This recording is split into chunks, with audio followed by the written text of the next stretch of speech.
Hey, this is kind of a weird little video, but I just was feeling like I needed to say something in this beautiful space. I came for a drive, and I'm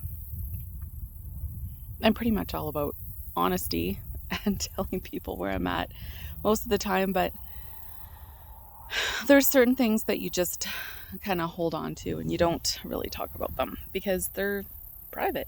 They're family matters, they're things that you just kind of keep inside and and just hope that you can do the best that you can with what you have and the friends that you have and the support that you have. And I don't know who this is going to help. I don't know if this is even going to go live.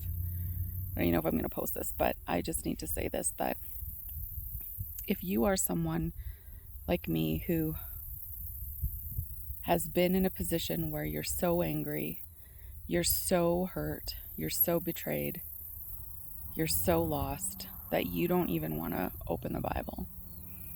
You know that it sits there. I've been taking my Bible with me everywhere. It's like a piece of jewelry. Just been coming with me everywhere.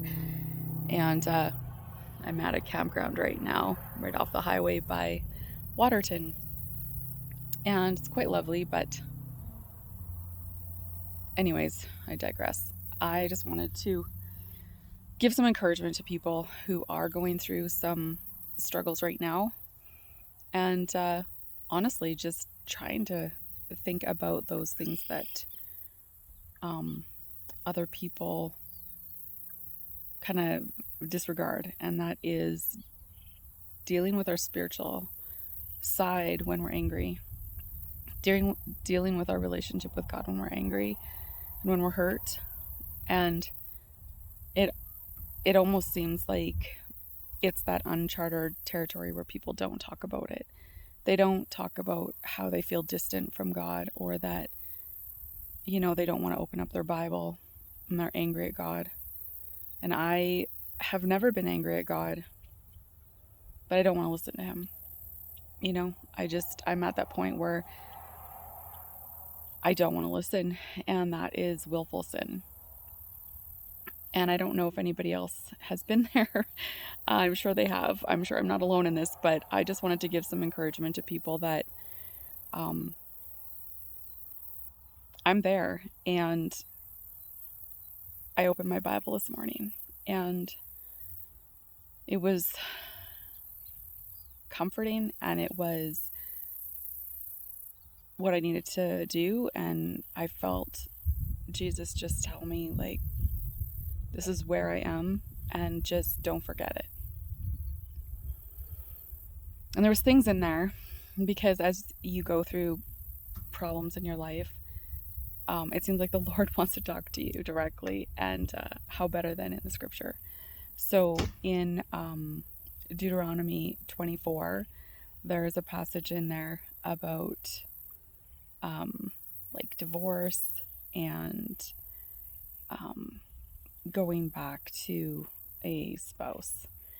And I know it's Old Testament, and there's a lot of controversy about like where the relevance is from Old Testament to New Testament, and was the law killed, or was the law just given to us now in a way that our heart will desire to do it because of Jesus. So there is controversy around the Old Testament, but I often struggled with the fact that I don't have my kids right now, my two children, my oldest son and my daughter.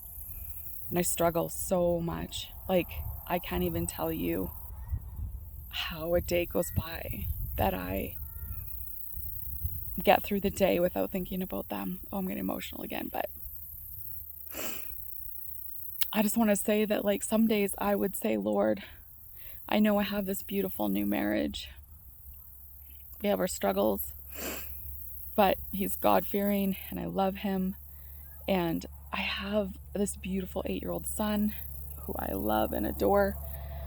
But I would give anything to just go back and be able to be sitting at a kitchen table, being with my ex-husband, just enabling me to have coffee with my kids. You know, the struggles that we went through our divorce were horrendous, lots self-inflicted, a lot of not listening to God, a lot of misery, a lot of pain, a lot of fighting, a lot of unnecessary garbage. Just, it was like the devil just had his way in our marriage. And those kids went through it, you know, and we were young, like in our early 20s, 24, 25. Oh, and you know, you don't know what you're doing, and all you do is just listen to the next guy and listen to the next guy and talk about your feelings and, you know, and the anger. And it just, the kids got involved, and over the years there just became this like disdain for how we treated each other, and our kids definitely hated it, and rightfully so. But that sadness never left me. So my kids struggled with that anger inside of me and that sadness um, of the divorce and of how it went, and the feelings of love still for my ex-husband in a way that is just caring. And now that I'm 44 and I'm, you know, it's like 20 years later, you look back and you just think like, wow, we were kids and we were stupid and this was dumb, and our kids suffered, and I was such a grouch for so long. And now I look and I don't have those two kids in my life, and it's hard for my middle because he's like Switzerland and beautiful and wonderful and always has been. But I mean, my word, how hard is that for him? You know, to hear his mom crying, and, you know, it's just, I didn't want to be in the scripture. I didn't want to be working on my marriage with my now husband of 11 years. You know, it's just, there's so many things that just compile when you don't deal with them with the Lord and you don't be honest with other people. And so I hope this is an encouragement to other people. If you're thinking of divorce, if you're thinking of not listening to God and not being in the Word, I want to give you that encouragement to say, just open the Bible. Like this morning, just the truth just came out of me, just all the truth and all the bullshit of like the past just left. Because when you open up the Word, the Lord, especially in Deuteronomy 24, you know, not to go backwards, basically. Don't go backwards. That's a sin. You know, not try to look back and be like, I should have did this and I could have did that. And, you know, in Deuteronomy, it actually says like not to go back to your ex. And I, not that that's what I was doing at any regard, because I love my husband. But that pain that you feel, that you wish that you would have just stayed just so that you could have had those kids in your life, it's a real feeling. And I've talked to so many people that have been through that. But the Lord has a way, and he just repointed me to that direction of saying, like, you know, just listen to my word, open the scripture, I will talk to you. And so if you're at the place where you don't want to open up the word and you don't want to open up and listen to God, you know, I just do it. I don't know. I can't be right there to hold your hand and say, do it, but it never fails. He never fails. He's never left me. I've left him.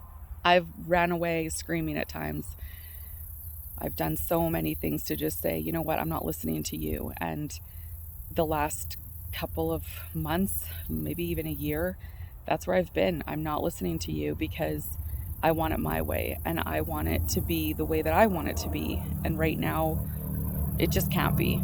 It can't be that way. And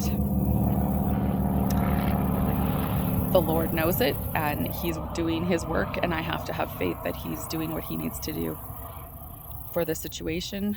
And I can't do anything about it other than pray and be with him and have faith. So hope this gives some encouragement to people, and I'm just going to sit here and enjoy my scenery for a little bit longer and go for a little drive. So Hope you have a great long weekend.